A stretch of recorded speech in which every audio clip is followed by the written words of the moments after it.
Já estamos de volta com o Hora Geral. No programa de hoje, o telespectador pode participar fazendo perguntas pelo 3041-6777. O nosso convidado de hoje já está aqui no estúdio, né? O meu amigo Marco Belhado.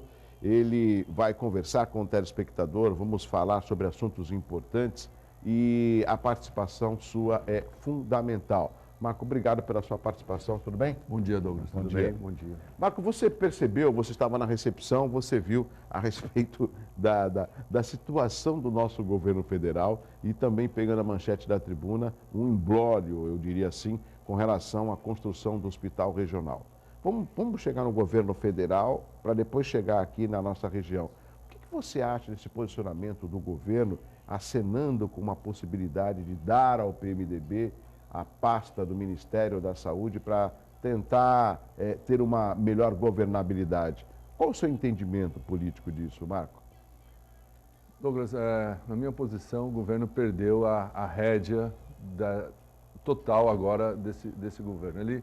Nós estamos enfrentando duas crises simultâneas, né? A crise política e a crise econômica. Dessa maneira, ela perde, né? A presidente perde totalmente o controle e começa agora a negociar. E, de novo, né? Nós saímos de uma posição de colocarmos pessoas capacitadas e técnicas para assumir pastas e aí colocarmos pessoas simplesmente políticas, né? Então, isso é bastante preocupante. O ministro Chioro é um médico, é da nossa região, entende bastante de saúde e ele é uma pessoa que vem fazendo aí uma gestão muito boa. Lógico, eu concordo com você. Inclusive, nós estamos aguardando até um agendamento para que ele participe aqui do Hora Geral. A produção vai tentar marcar com ele. Melhado, e vamos ter essa discussão do Jornal A Tribuna. Por exemplo, o próprio ministro Chioro já falou que há verba, sim, para a construção do hospital regional. Você, além de uma pessoa bem informada, sabe que parece que existe sempre um problema. Aí o governo do estado fala que não tem condição, o governo federal assina que tem verba, e nós ficamos literalmente com o pires na mão, e isso não é novidade. E como que você vê essa discussão? Como colocar à mesa essas forças políticas e definir se há possibilidade ou não da construção desse hospital regional? Douglas, eu sou bastante crítico a esse tipo desse título que saiu hoje no jornal. Por quê? Porque leva a população a acreditar nessa situação toda de uma construção de hospital. Muitas vezes isso torna-se um pouco político, né? Não eleitoreiro, porque talvez aí não é a época, mas político para se discutir isso. Por quê? Toda construção de hospital, ou todo aparelho de saúde, ele é tripartite. Ele tem parte do governo federal, parte do governo estadual e parte do governo municipal. Depois, a questão do custeio, quer dizer, o andamento, o dia a dia do hospital, ele é pago tanto pela receita do hospital quanto pelo governo municipal. Então, se nós colocarmos lá um prédio, né, dessa desenvoltura, um hospital regional dentro de São Vicente teria dinheiro, teria capacidade financeira para fazer uma gestão, para fazer o custeio desse hospital no dia a dia? Isso é uma pergunta. E depois, nós hoje estamos assistindo a centralização dentro da Santa Casa, como você bem colocou, de todos os atendimentos do Vale, Alto Vale e Baixada Santista. Será que nós não poderíamos sentarmos e pensar numa solução mais, no meu ponto de vista, mais inteligente? Porque nós poderíamos ter em Peruíbe tudo que fosse tratamento infantil, tanto oncologia, poderíamos ter em Mongaguá, estou falando de cidades só para especialidades, por exemplo. Só para citar cidades. Não precisaríamos centralizar tudo aqui. Concordo. Isso lá fora é feito dessa maneira. Você tem, por exemplo, tratamento de crianças, a oncologia infantil. É feito no estado de Utah. Então, assim, o país inteiro manda para lá. Por quê? Você tem o maior número de casos, os médicos estão assistindo casos, você pode centralizar equipamentos, você pode centralizar custo, tudo num local só. Esse tempo atrás, há umas 3, 4 semanas, uma empresa que vende equipamentos de imagem solta um caderno de saúde num jornal de grande circulação, dizendo que o Brasil, para você ter uma ideia, possui mais equipamentos para verificação de câncer de mama, né, do que os Estados Unidos e Canadá. Agora, aí, nós temos fila. Quer dizer, é uma questão de gestão. Quer dizer, nós temos equipamento espalhado pelo país todo, mas nós não conseguimos centralizar quem precisa realmente. Então, assim, tem dinheiro? No meu ponto de vista, saúde tem dinheiro, o Ministério tem dinheiro para isso, o SUS é muito bom, só que falta gestão. Então, aí você começa a ter todo esse tipo de problema. Se nós centralizarmos novamente num grande hospital, ao invés de fazer inteligência de colocar alguns atendimentos diferentes em cidades diferentes, você dilui isso. Concordo. Essa solução tem que ser apartidária, no meu ponto de vista. Nós temos que pensar a saúde como um todo, mas sair dessa questão partidária. Vamos colocar em São Vicente, porque São Vicente está mais próximo do governo federal, mais distante do governo estadual. É aí que o dinheiro vai embora. Concordo plenamente, Melhado. E nessa discussão, a população fica cada vez mais, literalmente, na mão, né? Essa é a palavra. Nós temos, o Melhado conhece muito bem, muitas pessoas às vezes procuram um atendimento, um leito e não encontram. Nós temos uma central de vagas que não consegue atender a demanda. E o que me preocupa é que a gente está chegando próximo de uma temporada de verão, a população cresce, o sistema é o mesmo. Você falou algo importante que é com relação à gestão. Eu me lembro numa entrevista que o prefeito Alberto Mourão falou que ele não luta por aumento de leito na sua cidade. Poderia, mas não vai resolver se o Litoral Sul não resolver o problema, vamos supor, da saúde, um hospital em Itaém, um outro em Peruíbe, para atender ali o Vale também. Isso tudo é sobrecarregado. Agora, eu não sei, você é uma pessoa tão correta, tão tranquila, eu fico às vezes meio desajustado, porque esse não é um problema que começou há 1, 2 anos ou 3 anos atrás. Parece que se perpetua e nós não encontramos uma solução para isso, Melhado. E aí, depois cai no descrédito a classe política, pela falta de comprometimento com a população, por exemplo. Eu tive a oportunidade de estar numa reunião com alguns prefeitos da região e do Vale, inclusive, com o ministro Quioro. Eu percebo que a linha de pensamento dele está voltado à realização de pequenos instrumentos de saúde distribuídos para que nós possamos fazer o atendimento. Só que não está conseguindo colocar isso em prática, isso é uma realidade. É uma questão, voltamos a falar, né? Sim. Quando você começa a negociar cargo, você foge do técnico. E aí, quando você foge do técnico, você começa a ter problema. Né? Você falou perfeitamente. E olha, Melhado, nós vivemos num mundo político, mas eu não nego de falar que, nesse caso, se de repente a manchete falasse assim, presidente Dilma oferece o Ministério da Saúde, para isso pede alguns nomes de técnicos da saúde, mas não. A gente sabe que muitos das secretarias, dos ministérios, eles são oferecidos para um apoio político e não para um projeto que possa estar aí sendo apresentado em prol da população. E é justamente aí que a gente se perde às vezes. A gente que eu digo são os governos, né? Uhum. Principalmente a situação do governo federal. As pessoas pensam assim, mas sei lá em Brasília, meu amigo, tudo que é decidido em Brasília acaba caindo nos estados e nos municípios. Douglas, eu não sou apolítico ou deixo de ser político. Eu acho que nós fazemos política todo dia, desde o momento que a gente acorda. A partir do momento que você toma uma decisão, você está fazendo política. Mas eu sou favorável a que tenhamos, e aí, assim, no passado já tentou-se fazer isso com as agências, né? Agência Nacional da Saúde, Agência Nacional da Energia, da Água, só que também não foi adiante. Hoje elas estão aí, até agora eu não sei, às vezes eu não sei porquê, mas seria esse o local de inteligência. Seria esse local, talvez, apolítico para se discutir os problemas mais graves, entendeu? Porque existem fóruns para esse tipo de discussão. Uhum. E que eles estão aí prontos para receber a participação da população e que a população seja ouvida. Por exemplo, aqui eu vejo praticamente todos os dias no Guilherme Álvaro, 5, 4h30 da manhã, a quantidade de veículos que vêm de Ilha Comprida, de Jacupiranga, de Cananéia, de Registro, procurar um atendimento aqui no Guilherme Álvaro, em um outro assistencialismo. Pode ser que as pessoas não gostem do que eu vou falar, não sei se o Melhado concorda comigo ou não, mas colocando até carros oficiais à disposição do atendimento da saúde.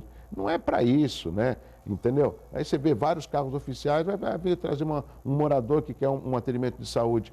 E outra coisa, no meu entendimento, o crescimento dessa região passa, no momento, pelo litoral sul. Totalmente. E assim, Douglas, o que você vê aqui, quando você passa na frente do Guilherme Álvaro, é a ponta do que aconteceu para trás. Eu ando muito em questão dos 24 municípios aqui, de Mongaguá até a divisa do estado, eu acabo verificando o que está acontecendo. Barra do Turvo ali? Isso.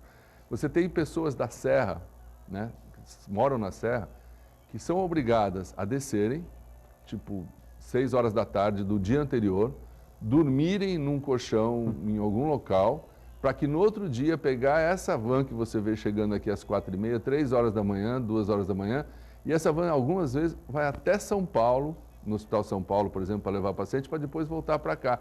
Essa pessoa vai chegar em casa novamente, tipo 10 horas da noite. Vai perder um dia. Não, mas é um dia, dormir num colchão, sem... Você quando vai ao médico, normalmente as pessoas, você gosta de se preparar, ir ao médico. Lógico. Mas essa pessoa não, ela saiu de casa no dia anterior para conseguir ir ao médico à tarde no dia seguinte. Quer dizer, é um país de muita contradição. Contradição, meu amigo o Melhado, e outra, é um relato para quem não conhece, que as pessoas devem estar pensando, para onde que é isso? Isso aí é lá no Maranhão? Isso é no Acre? Não. Isto é aqui, na nossa região metropolitana, que tem o Vale do Ribeira, na Baixada Santista, que está apenas a pouco mais de 70 quilômetros do principal capital do Brasil, que é São Paulo. Então, esses problemas, eles precisam ser debatidos. Tem perguntas aqui pelo 30416777?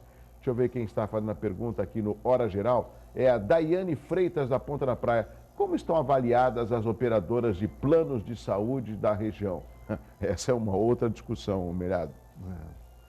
Olha, nós ainda possuímos eu digo assim, até sorte, porque as operadoras locais, elas têm feito o seu papel, têm atendido, mediante a toda essa modificação. É que a Lei 9656, que rege os planos de saúde, que é a /98, ela colocou todo mundo dentro de um único pacote, ou seja, a Santa Casa, a Unimed, o Ana Costa, todos têm que dar o mesmo atendimento que uma Amil, que uma outra operadora maior. Isso faz com que a operadora local sofra um pouco, porque não tem todo tipo de equipamento para fazer. Mas mediante a questão de estabilidade financeira, de atendimento, as locais ainda estão numa boa qualificação. O Melhado, existe sempre aquela reclamação da tabela SUS que está totalmente defasada. E também não é novidade para o telespectador que a gente tem ouvido e lido na mídia que também o que é repassado dos planos de saúde para os profissionais da saúde não é algo tão assim significativo. Por exemplo, eu vou citar o que eu li, o que eu ouvi. Uma consulta por uma operadora de saúde, por exemplo, conveniada, o médico recebe em torno de R$25 a R$26. E esse mesmo médico, se você for no consultório e pagar particular, R$250 a R$300. Ou seja, é um valor bem pequeno, se duvidar, até um quarto, né, desse valor, que é repassado ao profissional da área da saúde. E muitos médicos estão reclamando. Existe esse entendimento da classe médica com relação a uma defasagem daquilo que é repassado para o profissional da saúde? Douglas, nessa briga, né, que são os 3 pés que sustentam, que é a operadora, o médico e o usuário sempre acaba pagando o pato. Né? Isso não resta dúvida. Mas o que acontece é o seguinte, voltando, né, a questão do seguro-saúde, quando você faz o seguro de um automóvel, você sabe, você tem um automóvel de R$20 mil, você faz um seguro desse automóvel. Sim. Caso você tenha uma perda total, você vai receber quanto? R$20 mil. É o que você recebe. Na saúde, você não tem essa importância segurada, ou seja, você não tem esse teto. Você está pagando 50, 60, 70 reais, e aí se você for internado numa UTI que custa R$2 mil por dia, você vai ficar, o plano de saúde vai ter que cobrir esses R$2 mil por dia, independente de quanto tempo você ficar internado. Então você não tem teto. Isso no mundo todo tem. Nós conseguimos fazer um produto que não tem o teto. Então isso dá uma instabilidade muito grande à operadora. Fora a questão de que ela tem que ficar comercializando, ela tem que ficar no efeito bicicleta de vender todo dia para poder se manter, porque é um mutualismo, você precisa de 10 pessoas pagando para uma ser atendida, faz com que operadoras vendam produtos extremamente baratos.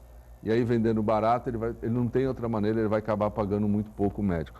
Eu acho que o médico, ele deveria ser melhor remunerado, sem sombra de dúvida, mas nós também deveríamos ter aí esse jogo, né? Sim. Quer dizer, o médico poderia ser melhor remunerado, mas a utilização hoje, e o próprio médico ajuda nisso, você tem uma superutilização que faz com que a operadora também não consiga fechar as contas. Então, você entendeu que é um cabo de força, e nesse cabo de força o paciente muitas vezes acaba pagando o preço. Milagro, você acredita que se aumentar o número de pessoas que recorrem à justiça para ter o seu direito atendido através de uma falta de prestação de serviço das operadoras, esse comportamento tende a melhorar? Porque às vezes o que a gente ouve também é que é mais fácil você não atender e pagar uma multa do que de repente você atender, né?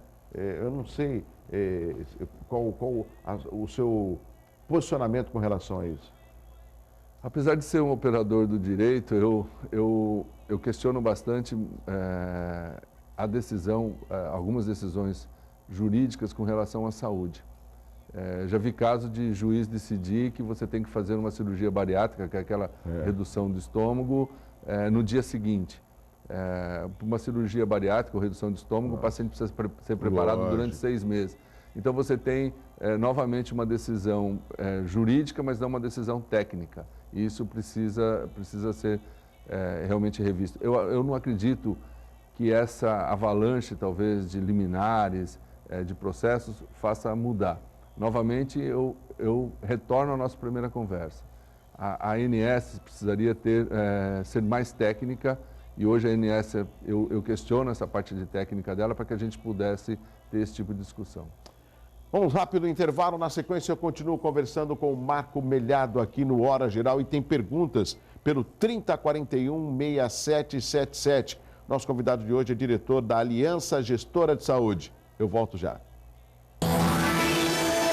Então, o programa Hora Geral é um programa de diversidade, de muita informação. Importante porque, através da informação, as pessoas têm mais condições de estar lutando pelos seus direitos. Então, é um espaço importante e nós, pessoas com deficiências, entendemos esse espaço como um espaço fundamental para a cidadania das pessoas.